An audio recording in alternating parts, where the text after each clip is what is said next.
Bienvenidos otra vez a este espacio donde contamos lo que muchos prefieren callar. Dicen que el bosque esconde secretos que jamás deberían ser revelados. Un simple campamento entre amigos puede transformarse en una pesadilla sin retorno. Hoy conocerás un relato marcado por leyendas antiguas, pasos en la oscuridad y un misterio que insiste en sobrevivir al tiempo. Suscríbete ahora, porque cada semana traemos historias que erizan la piel incluso de las almas más valientes.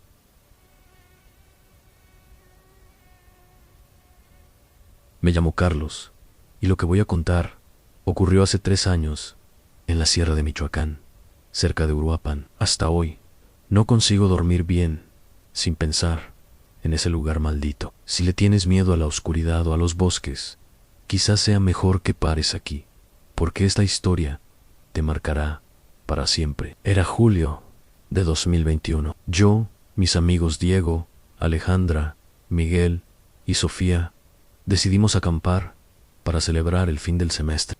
Todos estudiábamos ingeniería en la Universidad de Morelia y estábamos ansiosos por escapar del estrés de los exámenes finales. Oye, Carlos, dijo Diego mientras guardaba su mochila en el coche. Mi tío tiene una finca abandonada cerca de Uruapan. Dijo que podemos acampar ahí gratis. ¿Es seguro?, preguntó Sofía, ajustándose su boina rosa. Ella siempre fue la más cautelosa del grupo. Claro que es seguro, güerita, respondió Diego riendo. Es solo monte cerrado, un lago bonito, lugar perfecto para relajarse. Miguel, que estaba revisando las cuerdas de las tiendas, levantó la cabeza.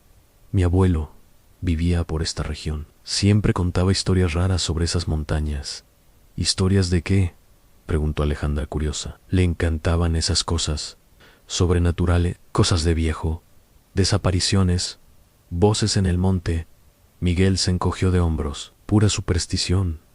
Salimos de Morelia a las 6 de la mañana. La carretera hacia la sierra era estrecha y llena de curvas. Conforme subíamos, la niebla se hacía más densa y los árboles parecían cerrarse sobre nosotros como dedos gigantes. Diego conducía confiado, pero noté que sus manos apretaban el volante con más fuerza a cada kilómetro. Después de casi 3 horas, llegamos a una puerta de madera medio podrida, con un letrero descolorido en Rancho El Silencio, propiedad privada. Este es el lugar, dijo Diego, apagando el motor. El silencio que nos recibió fue indiferente. No era solo ausencia de sonido. Era como si el propio bosque nos estuviera observando, esperando algo. Incluso los pájaros parecían haber desaparecido. Caminamos por un sendero cubierto de hojas secas hasta que llegamos a un claro circular, rodeado por enormes árboles de troncos retorcidos. En el centro del claro había las cenizas de una hoguera antigua y a unos 50 metros, un lago de aguas oscuras como petróleo. Perfecto, exclamó Diego, tirando su mochila al suelo. Miren este lugar. Pero algo estaba mal. Los árboles alrededor del claro tenían marcas extrañas en los troncos, como si hubieran sido arañados por garras enormes. Why el lago? Jesús, ese lago me ponía los pelos de punta, solo de mirarlo. Chicos, dijo Sofía con la voz temblorosa, ¿no les parece este lugar medio siniestro? Miguel rió nervioso. Es solo la niebla. Sofía se irá cuando salga el sol. Pero el sol no salió.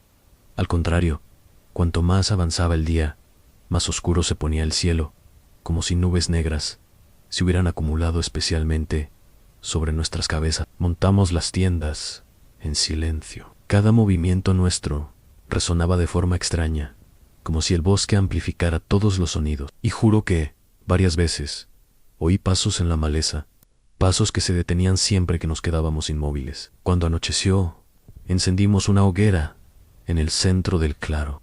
Las llamas danzaban inquietas, como si algo invisible las perturbara. ¿Alguien más está oyendo eso?, susurró de repente Alejandra. Todos quedamos en silencio, prestando atención. Y entonces oímos un susurro bajo, casi imperceptible, proveniente de la dirección del lago. Parecía alguien llamando nuestros nombres, pero tan distorsionado que no se podía estar seguro. Diego intentó reír. Es solo el viento entre los árboles, hermana. Pero no había viento.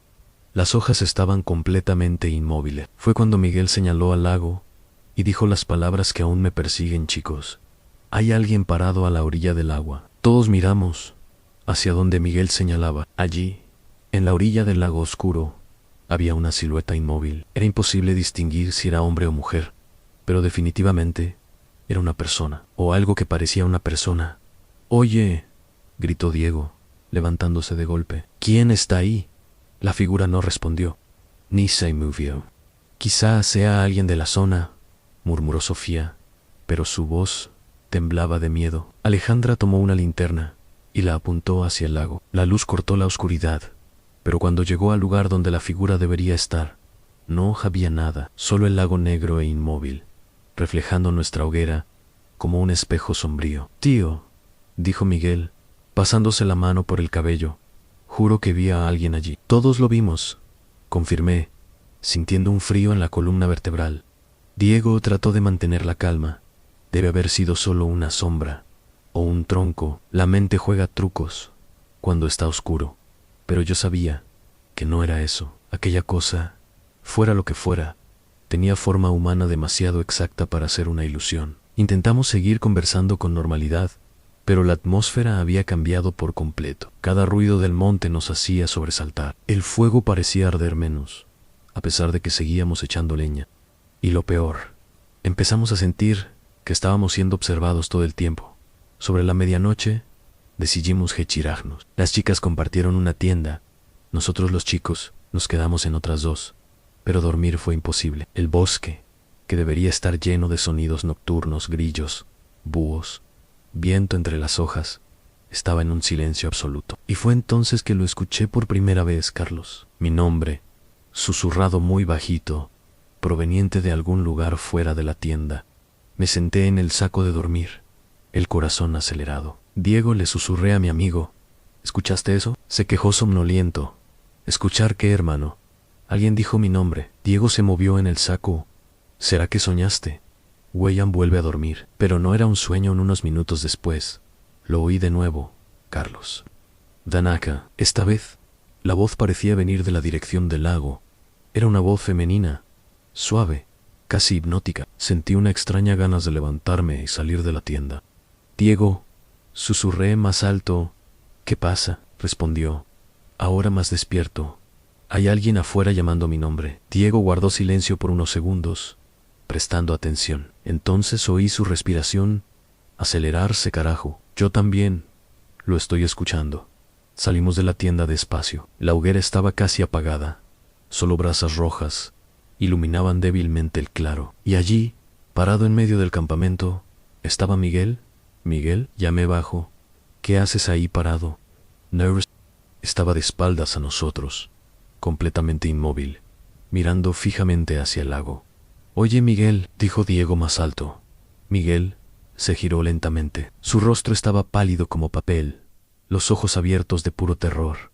«¿Ustedes escucharon las voces?», preguntó con voz ronca. «Ellas saben nuestros nombres. Todas saben nuestros nombres». Alejandra y Sofía salieron de su tienda, alertadas por nuestros susurros. «¿Qué está pasando?», preguntó Alejandra. «Las voces», repitió Miguel, aún en estado de choque. «Nos están llamando.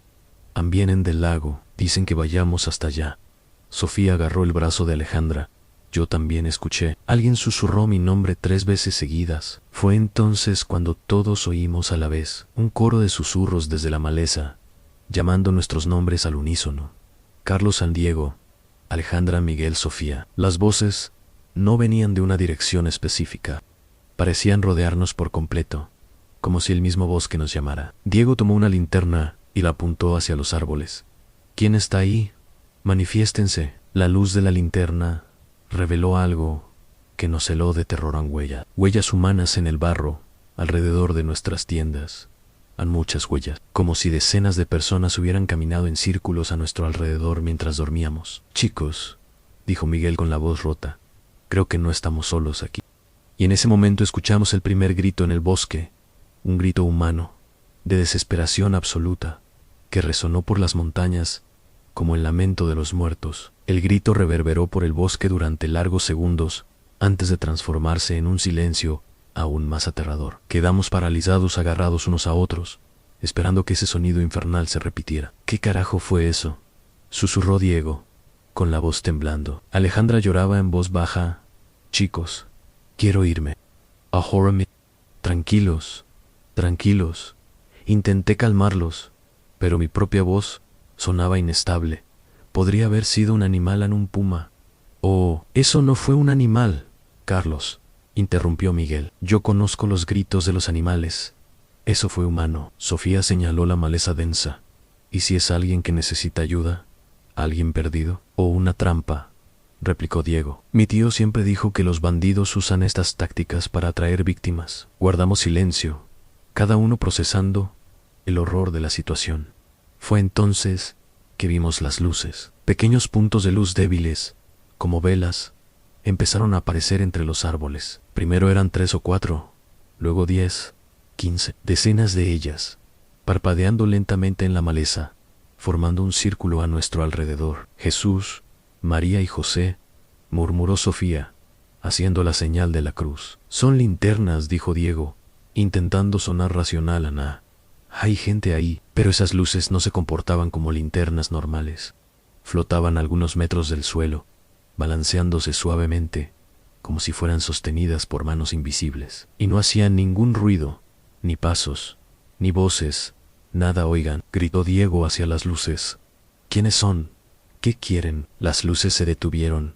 Por un momento, todo quedó inmóvil. Entonces, una por una, comenzaron a apagarse, hasta que la oscuridad nos tragó por completo. Tenemos que irnos de aquí, dijo Alejandra, con la voz llena de pánico.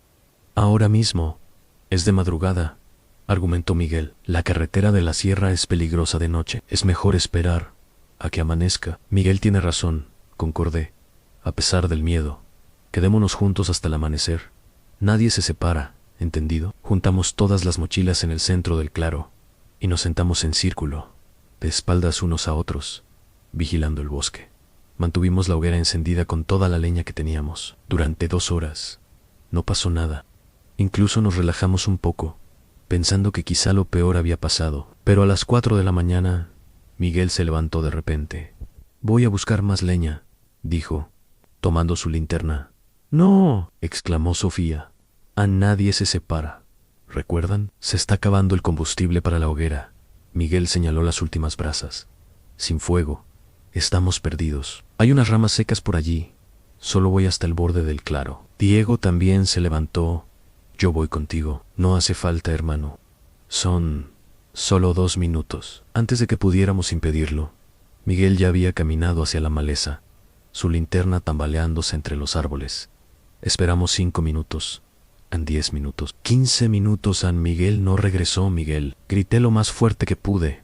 Miguel, responde. Silencio total. Diego tomó su linterna. Voy a buscarlo. No. Alejandra lo sujetó del brazo. Si algo le pasó a él, también te pasará a ti. No puedo dejar a mi amigo perdido en el monte. Fue entonces que oímos un ruido seco desde la maleza, como algo pesado cayendo al suelo. A continuación, un objeto voló desde los árboles y cayó en medio de nuestro claro. Era la linterna de Miguel, rota, con vidrio esparcido por todas partes y manchas oscuras en el metal. Dios mío, susurró Sofía. Diego apuntó su luz hacia donde había venido la linterna. Allí, en el barro entre los árboles, vimos algo que nos heló la sangre, marcas du rostre, como si alguien o algo hubiera tirado de Miguel monte adentro. Las marcas llevaban directamente al lago. Tenemos que irnos, dijo Alejandra, ya metiendo sus cosas en la mochila. Miguel está muerto. Todos moriremos si nos quedamos aquí. No podemos abandonarlo, gritó Diego. ¿Y si está herido? En ese momento, un viejo salió de las sombras de la maleza, apareciendo en el borde de nuestro claro, como un fantasma. Debía tener unos 70 años, barba canosa, ropa remendada y una mirada que había visto demasiadas cosas. Ustedes no debieron venir aquí, dijo con voz ronca. En este lugar está maldito desde 1943. El viejo se acercó despacio, cargando una lámpara de queroseno que proyectaba sombras danzantes en su rostro arrugado. Sus ojos eran hundidos y vacíos, como si hubieran visto el propio infierno. ¿Quién es usted?, preguntó Diego, aún en shock. Me llamo Evaristo, dijo el hombre, su voz áspera como hojas secas. Cuidaba esta finca cuando todavía había finca, antes de que empezaran las desapariciones. Sofía se aferró a Alejandra. ¿Qué desapariciones? Evaristo señaló con un dedo torcido hacia el lago. En 1943, una familia entera desapareció aquí. Los Herrera, padre, madre, 5 hijos, vinieron a acampar igual que ustedes, a celebrar el cumpleaños del hijo menor. El viejo hizo una pausa. Sus ojos perdidos en recuerdos terribles encontraron las tiendas al día siguiente, comida en la mesa, fuego aún encendido, pero ningún cuerpo, tan solo huellas, llevando al lago. Y desde entonces, este lugar, llama a la gente. ¿Qué quiere decir con llama?, pregunté, temiendo la respuesta. Las almas de los Herrera no encontraron descanso. Evaristo negó con la cabeza. Quedaron atrapadas aquí, hambrientas, buscando compañía. Susurran nombres en la madrugada, muestran luces en la maleza, hacen que la gente se pierda, para que se unan a ellas en el fondo del lago. Diego rió nervioso. Oiga, señor, esas son solo leyendas. Su amigo interrumpió Evaristo, mirando fijamente hacia las marcas de arrastre. Ya escuchó el llamado de ellas. Si no se van ahora, todos lo oirán. Nuestro amigo Miguel ha desaparecido, gritó Alejandra. Debemos buscarlo. El viejo negó con tristeza. Niña, si se fue hacia el lago, ya no es tu amigo. En ese momento, un viento helado comenzó a soplar, haciendo que las llamas de la hoguera danzaran violentamente. Y con el viento, vinieron los susurros de nuevo, pero esta vez eran distintos, más desesperados, más cercanos. Carlos, Dan Diego, Alejandra, Sofía. Y entonces, oímos una quinta voz unirse al coro. Miguel. Jesucristo, murmuró Sofía Nes. Su voz. Es Miguel llamándonos. Miguel, gritó Diego hacia el lago. ¿Dónde estás, hermano? No respondan, alertó Evaristo. Ya no es él. Ann, es lo que el lago le hizo. Pero ya era demasiado tarde. La voz de Miguel se volvió más fuerte, más clara. Vengan, Ann, vengan al lago. Está tan bonito aquí abajo. Sofía empezó a caminar hacia el agua como si estuviera hipnotizada. Alejandra la sujetó. Sofía, no, él nos está llamando, dijo Sofía con los ojos vidriosos. Miguel nos está esperando. Evaristo sacó de su saco de cuero un objeto que me hizo retroceder de horror. En una muñeca de madera del tamaño de una mano, tallada en forma humana, con símbolos extraños grabados en el pecho y envuelta en trozos de tela quemada. La encontré en un árbol hueco hace 20 años, dijo, sosteniendo la muñeca como si fuese venenosa. Es de él, del curandero que intentó limpiar este lugar después de la tragedia de los Herrera. Pero el ritual salió mal. En vez de liberar a las almas, las aprisionó para siempre. El objeto emanaba un olor nauseabundo, como carne podrida, mezclada con hierbas quemadas. Con solo mirarlo, me dio un dolor de cabeza terrible. ¿Ustedes trajeron ofrendas?, preguntó Evaristo. ¿Qué ofrendas?, preguntó Diego.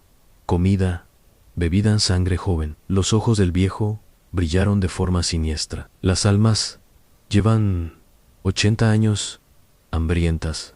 Fue en ese momento cuando escuché un ruido proveniente de una de las tiendas, la tienda donde Diego y yo dormíamos. Un ruido como si alguien se debatiera violentamente dentro. ¿Qué carajo?, comenzó Diego.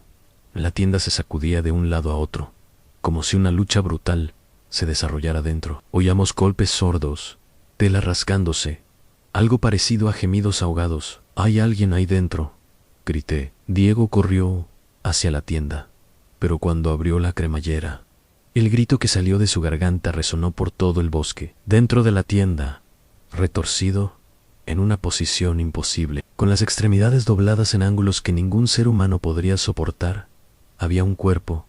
Era Miguel, pero sus ojos eran completamente negros, y sonreía con una expresión que ya no era humana. El cuerpo de Miguel se retorció dentro de la tienda y comenzó a hablar, pero su voz salía distorsionada, como si varias personas hablaran al mismo tiempo.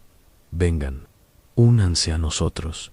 El lago es tan cálido, tan acogedor. Diego retrocedió, tropezando con sus propias piernas. «Eso no es Miguel, eso no es mi amigo». Evaristo arrojó la muñeca maldita al fuego. Las llamas se volvieron azules al instante, y un olor a azufre invadió el claro. El ritual ha comenzado, gritó el viejo. Cuando la luna llegue al centro del cielo, las almas se llevarán a todos ustedes. No podíamos pensar con claridad. Las luces en la maleza se hicieron más brillantes, rodeando completamente nuestro claro. Del lago empezaron a emerger figuras húmedas, caminando lentamente hacia nosotros, personas de distintas épocas, todas con ojos blancos, como la leche. Las voces del lago, murmuró Sofía, ya caminando hipnotizada hacia el agua. Nos están llamando a casa, Sofía, no. Grité, pero ella no me oía. Alejandra comenzó a seguirla. Sí, puedo oírlo. Miguel está allá abajo esperándonos. Diego intentó retenerlas. No pueden irse. Están locas. Pero las dos continuaron caminando, como cenámbulas, derecho, hacia las figuras que salían del lago. Evaristo intentó bloquearles el paso, pero una fuerza invisible lo empujó violentamente contra un árbol. Oí el crujido de sus huesos partiéndose. Chicos, dijo el viejo con voz débil, sangre corriendo por su boca en Corran. Todavía hay tiempo. Fue cuando algo me agarró por los tobillos. Miré hacia abajo y vi manos húmedas de piel pálida saliendo de la tierra. Manos de muertos tirando de mí hacia abajo. Carlos, gritó Diego, tratando de ayudarme, pero otras manos empezaron a brotar del suelo y lo agarraron también. Las voces se volvieron ensordecedoras. Vengan, quédense con nosotros. Para siempre, para siempre. Vi a Sofía y Alejandra desaparecer en las aguas oscuras del lago, sin ni siquiera luchar. Diego gritaba mi nombre mientras era arrastrado por las criaturas. Evaristo dejó de moverse, y yo corrí. Corrí como nunca antes había corrido, mientras aquellas manos intentaban arrastrarme de vuelta. Corrí por la maleza oscura, tropezando con raíces, cortándome con los espinos sin mirar atrás. Corrí hasta que mis pulmones ardieron, hasta que mis piernas no aguantaron más. Cuando finalmente me detuve, el sol estaba saliendo. Me encontraba en un camino de tierra, lejos de la finca maldita. No tenía idea de cómo había llegado hasta allí. Así fue como una familia de campistas me encontró 3 días después, ensentado en una piedra a la orilla del camino, sucio, ensangrentado, murmurando sobre voces que susurraban en la oscuridad. Las voces del lago. Era todo lo que podía decir. Ellas saben nuestros nombres. Todas saben nuestros nombres. Me llevaron al hospital en Uruapan. Pasé 2 semanas internado, medicado por trauma psicológico severo. Los médicos decían que todo lo había inventado mi mente para lidiar con algún accidente. Cuando la policía investigó el lugar que describí, encontraron nuestro claro. Encontraron las cenizas de la hoguera, pedazos de las tiendas, nuestras mochilas esparcidas, pero no encontraron cuerpos, ni de Diego, ni de Sofía, ni de Alejandra, ni de Miguel, ni siquiera del viejo Evaristo. Solo encontraron el amuleto de madera en la orilla del lago, flotando en el agua oscura, como si esperara al próximo grupo de campistas. Hoy, 3 años después, todavía me despierto en la madrugada, oyendo susurros. Me mudó de casa, me mudé de ciudad, pero las voces me siguen. Carlos envuelve, estamos solos. Ven a hacernos compañía. Y lo peor de todo es que a veces siento ganas de volver, porque en el fondo de mi corazón sé que mis amigos aún están ahí esperándome.